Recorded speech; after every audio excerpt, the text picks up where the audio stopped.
जय माँ इंद्राक्षी जय अम्बे। इंद्राक्षी धाम में दर्शकों आप सभी का हम हार्दिक स्वागत करते हैं। आज के दिन जिन जातकों का जन्मदिवस है, मैरिज एनिवर्सरी है, उन सभी को हमारी तरफ से बहुत बहुत शुभकामनाएं। आज गोपाष्टमी है, बहुत ही सुंदर आज का दिन है। और गोपाष्टमी में जिस साधक ने गौ माता का आशीष प्राप्त कर लिया, आशीर्वाद प्राप्त कर लिया, और जिस साधक ने गौ माता की सेवा कर ली, मानो न मानो उस व्यक्ति के नवग्रह भी उससे प्रसन्न हो जाते हैं। तो आज गोपाष्टमी का बड़ा सुंदर महोत्सव है। क्या क्या इसमें हमें करना चाहिए, इसीलिए हमने ये कार्यक्रम सुबह 6 बजे ही आपको जल्दी देने का प्रयास किया है। तो आइए पहले आज का हम पंचांग देखें। 9 नवंबर सन 2024, दिन शनिवार, संवत 2081, कार्तिक मास, शुक्ल पक्ष, तिथि अष्टमी, नक्षत्र श्रवण, राहु काल 9 से 10:30, दिशा सूल, पूर्व दिशा, तिथि अष्टमी है। जब इंद्र की पूजा को बंद कराया गया और इंद्र कुपित हो गए, उन्होंने खूब मेघों को बरसाया, गरजाया, डराया, और भगवान श्री कृष्ण ने अपनी कनिष्ठिका उंगली के ऊपर गोवर्धन को उठाया हुआ है। ग्वाल बाल सभी सुरक्षित हैं। 7 दिवस तक भगवान श्री कृष्ण ने अपनी कनिष्ठिका उंगली के ऊपर गोवर्धन पर्वत को उठा करके रखा। योगीराज हैं। और जब इंद्र को अपनी गलती का भान होता कि मैं किन के साथ ईर्ष्या कर रहा हूँ, मैं किन के साथ इस प्रकार का विद्रोह कर रहा हूँ, वो भगवान श्री कृष्ण से क्षमा मांगते हैं और अपनी गलती के लिए पश्चाताप करते हैं। उसी समय जब गायों के द्वारा भगवान श्री कृष्ण का अभिषेक होता है, तो भगवान श्री कृष्ण का एक नाम गोविंद भी पड़ता है। गायों की भी रक्षा, गायों से भी वात्सल्य, गायों से भी प्रेम। किस प्रकार से आपने देखा कि भगवान श्री कृष्ण गौ चराते हैं, गौ माता के संग रहते हैं, उनसे दुलार करते हैं। उनकी बाल लीलाओं से लेकर के अंतिम तक हम देखें तो गौ माता से कैसा प्रेम भगवान श्री कृष्ण करते हैं। ग्वालों से कैसा प्रेम भगवान श्री कृष्ण करते हैं, ये किसी से छिपा नहीं है।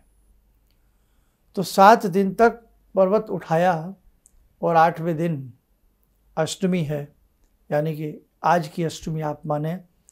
तो इस अष्टमी को हम सबका धर्म बनता है, हम गोग्रास, पहला भोजन सुबह का गोग्रास के रूप में जाकर के किसी गौ माता को खिलावें, गौशाला में जाकर के खिलावें। गौशाला आसपास ना हो तो गाय कहीं ना कहीं हमें मिल जाती हैं, उन्हें खिलावें तो और भी पुण्य की प्राप्ति होती है। आज के दिन गौ के जो चरण रज होती है, चरणों की जो धूली होती है, उसको मस्तक पर लगाना, उसको तिलक लगाना अत्यधिक शुभ माना जाता है। आपके आसपास कहीं भी गौशालाएं हों, और गौशालाएं कितना बड़ा कार्य कर रही हैं किसी से छिपा नहीं है, वहाँ जाकर के उनका सहयोग करें। जो भी हमसे बन सकता है गौ सेवार्थ हेतु, हम धन से, तन से, मन से, जो हमसे बन सके हम सेवा करें। दूसरा उद्देश्य, ये तो हुई गौशाला की बात। इसके साथ साथ शहर में आप देखते हैं कहीं ना कहीं गायें हमें मिली जाती हैं, यत्र तत्र विचरण करती हुई। हम उन गायों की भरसक सेवा करें।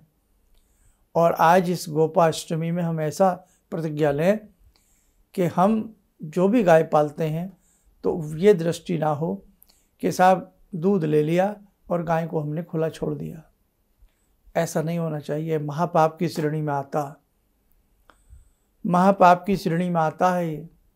और ये भी महापाप की श्रेणी में आता है कि बछिया रख लें और बछड़े को हम ऐसे ही लावारिस छोड़ दें, भूखा पीसा, भूख से तड़फने के लिए छोड़ दें हम। ये महापाप की दृष्टि में आता। कई बार हमारे साधकों, जब आप सड़क पर चलते हैं तब आप देखते होंगे कहीं ना कहीं गायें आपको कूड़े के ढेर के ऊपर बेचारी अपना मजबूरी बस पेट भरती हुई उस गंदगी से आपको मिलती होंगी। कई बार वो नन्हे नन्हे से दूध मुँह में बछड़े आपको ऐसे ही बिना माँ के बिछड़ते हुए दिखते होंगे। तो बेटे, ये कोई मतलब नहीं बनता है हम जो गाय पालें। इसलिए ध्यान रखें, अगर गाय किसी को हम दान भी कर रहे हैं, गाय हम किसी को दे भी रहे हैं, तो हम इस बात को अच्छे से परख लें कि क्या वो व्यक्ति अच्छे से गौ माता की सेवा करेगा। क्या वो व्यक्ति अच्छे से गौ पालन कर सकता है, लालन पालन कर सकता है? गौ हमारी माँ है जन्म से। अब तो सब अंग्रेज़ हो गए हैं, अब की तो बात ख़त्म कर दीजिए।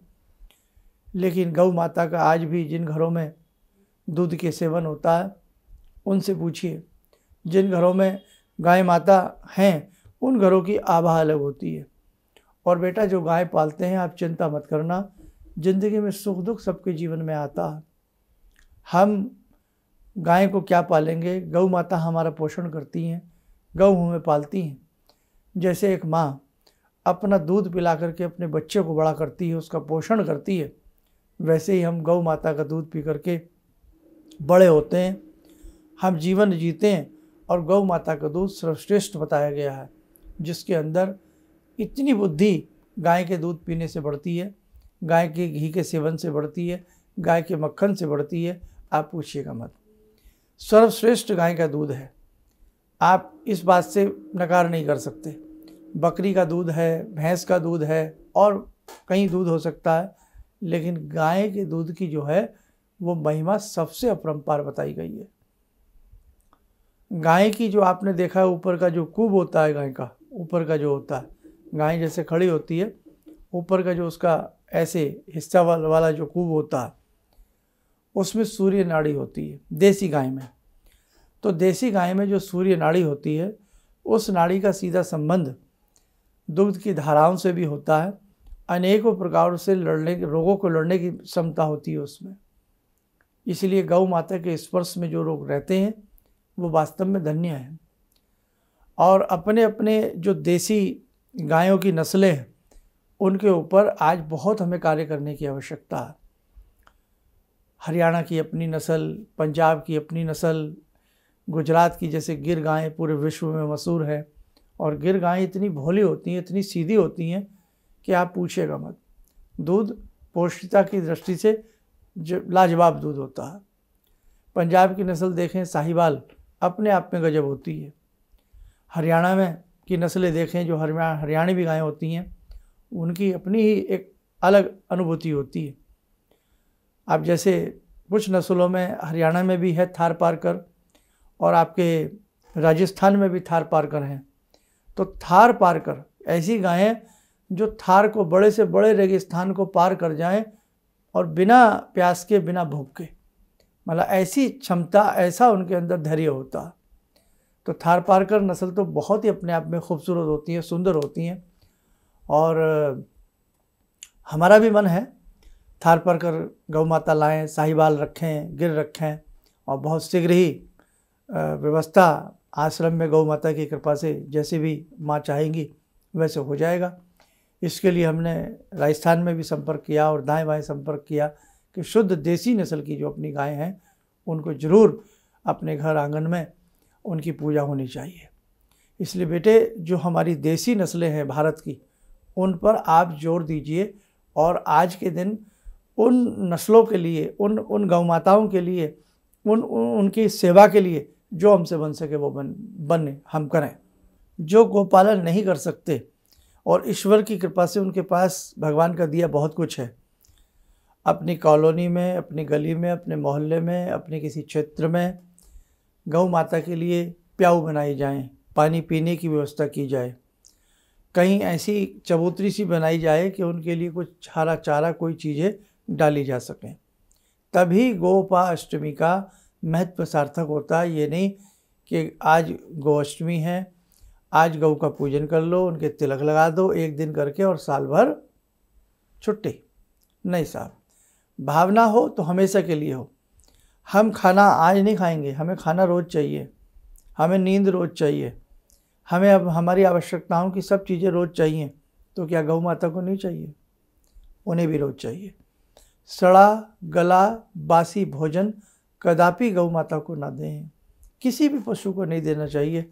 हम तो आपसे ये कहते हैं, कोई भी पशु हो, कोई भी प्राणी हो, कोई भी जीव हो, किसी को बासी भोजन, सड़ा गला भोजन नहीं देना चाहिए। आप उतना ही भोजन लीजिए जितनी की आपको आवश्यकता है, ताकि बचे ही ना। और सड़ा गला तो बीमार करेगा। जब हम नहीं खा सकते तो हम कैसे, हमारा अधिकार है कि जो बेचारे मूक प्राणी हैं जो बोल नहीं सकते, हम उन्हें डाल देते हैं और उनकी बेबसी होती है कि वो भूख में कई बार उसे खा लेते हैं। तो ऐसा अपराध ना करिए। कोई तुम्हारे सामने ऐसा कर भी रहा है, उसे समझाइए, डट जाइए मैदान में, डट जाइए मैदान में। नहीं साहब, गलत मत करिएगा, गलत मत देखिएगा, गलत मत होने दीजिएगा। तो बेटे गोपाष्टमी का महत्व पूर्ण होता है। आइए जुड़ते हैं आज की ध्यान साधना में भगवान श्री कृष्ण से। ओम करारविंदे न पदारविंदम मुखारविंदे विनिवेशयन्तं वटस्य पत्रस्य पुटे शयानं बालामुकुन्दं मनसा स्मरामि, बालामुकुन्दं मनसा स्मरामि। कस्तूरीतिलकं ललाटपटले वक्षस्थले कौस्तुभं नासाग्रे वरमुक्तिकं करतले वेणुकरे कङ्कणं सर्वाङ्गे हरिचन्दनं सुललितं कंठे च मुक्तावले गोपास्ति परिवेष्टितो विजयते गोपालचूडामणि। शान्ताकारं भुजगशयनं पद्मनाभं सुरेशं विश्वाधारं गगनसदृशं मेघवर्णं शुभांगं लक्ष्मीकान्तं कमलनयनं योगवृद्ध्यानगम्यं वन्दे विष्णुं भवभयहरं सर्वलोकैकनाथं। कवच बना लें, ध्यान करें, भगवान श्री कृष्ण का शुभ आशीष हम सबके ऊपर बरस रहा है।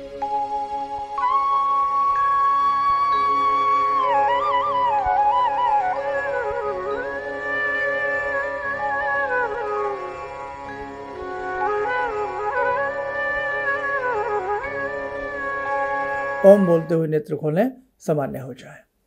और कल अक्षय नवमी है, आंवले वृक्ष की पूजा की जाती है। आप कल के दिन आंवले वृक्ष की पूजा करें।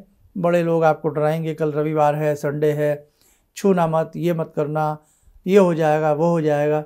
भैया अक्षय नवमी है, और जब ऐसे कोई 30 त्योहार व्रत पर्व आते हैं तो उसमें सारी चीज़ें छूट होती हैं। इसलिए आप आंवले के पास बैठ करके अपनी पूजा कर सकते हैं। किसी प्रकार का कोई मन में शंका भय ना लाएं। आंवले की पूजा करने से दीर्घायु होती है, निरोगिता आती है, और स्वास्थ्य संवर्धन के आंवले के वृक्ष के ऊपर रहने वाले जो देव होते हैं उनसे हमें आशीर्वाद प्राप्त होता है। तो कल के अंक में भी कुछ बताने का हम प्रयास करेंगे। और अब धीरे धीरे करते करते वो समय आ रहा है कि जिन साधकों की 31 दिन की साधना चल रही है उनके लिए यज्ञ की व्यवस्था की जा रही है। 12 तारीख देव उठनी एकादशी है, उस दिन यज्ञ की व्यवस्था की जाएगी।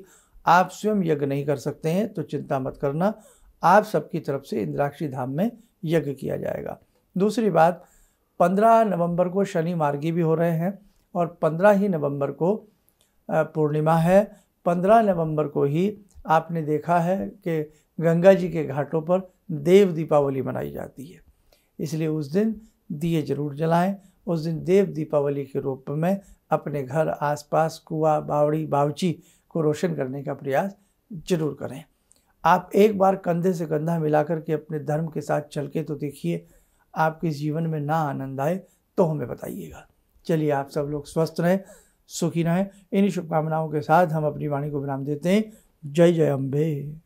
भगवान से जुड़ो, और भगवान से जुड़ने का जरिया आपने बताया, बहुत अच्छा लगा, बहुत धन्यवाद। और सनातन धर्म को जिंदा रखने के लिए आप जो प्रयास कर रहे हैं बहुत सराहनीय है। हम लोग को मौका मिला है, हम लोग भाग्यशाली हैं जो आपके करीब आने का हम लोग को मौका मिला है। किसी भी समस्या के समाधान के लिए मिले प्रसिद्ध हस्तरेखा एवं वास्तु विशेषज्ञ प्रोफेसर धर्मेंद्र शर्मा जी से। नोट: शिविर में भाग लेने हेतु एवं व्यक्तिगत रूप से मिलने के लिए कॉल करने का समय सुबह 10 बजे से शाम 6 बजे तक। हमारे विभिन्न ज्ञानवर्धक कार्यक्रम देखने के लिए आप हमें अभी सब्सक्राइब करें, बेल आइकन को प्रेस करें ताकि आप देख सकें हमारा कार्यक्रम सबसे पहले। और अधिक जानकारी के लिए फेसबुक पेज को लाइक करना न भूलें।